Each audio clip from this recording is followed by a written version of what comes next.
The question is about diversification, and I've got a dual answer to that. If you are not a professional investor, if your goal is not to manage money in such a way as to get a significantly better return than the world, then I believe in extreme diversification. I mean, so I believe 98 or 99%, maybe more than 99% of people who invest should extensively diversify and not trade. So that leads them to an index fund type of a decision with very low cost, because all they're going to do is own a part of America, and they made a decision that owning a part of America is worthwhile.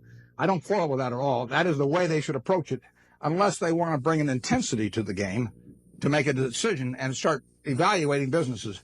But once you're in the business of evaluating businesses, and you decide that you're going to bring the effort and intensity and time involved to get that job done, then I think that diversification is a terrible mistake to any degree. And I got asked that question when I was at SunTrust the other day. And if you really know businesses, you probably shouldn't own more than 6 of them. I mean, if you can identify 6 wonderful businesses, that is all the diversification you need, and you're going to make a lot of money. And I will guarantee you that going into a 7th one is going to, rather than putting more money in your first one, it's got to be a terrible mistake. Very few people have gotten rich on their 7th best idea, but a lot of people have gotten rich on their best idea.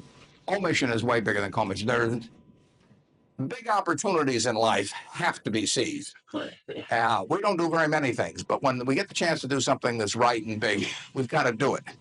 And even to do it in a small scale is just as big a mistake almost as not doing it at all. I mean, you've really got to grab them when they come, and because you're not going to get 500 great opportunities. You would be better off if when you got out of school here, you got a punch card with 20 punches on it. And every financial decision you made, you used up a punch.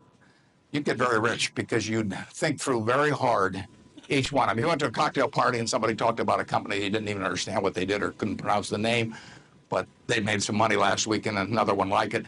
You wouldn't buy it if you only had 20 punches on that card. There's a temptation to dabble, particularly during bull markets. In stocks, it's so easy. It's easier now than ever because you can do it online. Just you click it in and maybe it goes up a point and you get excited about that and you buy another one the next day and so on. You can't make any money over time doing that. But if you had a punch card with only 20 punches, you weren't going to get another one the rest of your life. You would think a long time before every investment decision, and you would make good ones and you'd make big ones. And you probably wouldn't even use all 20 punches in your lifetime, but you wouldn't need to. Yep.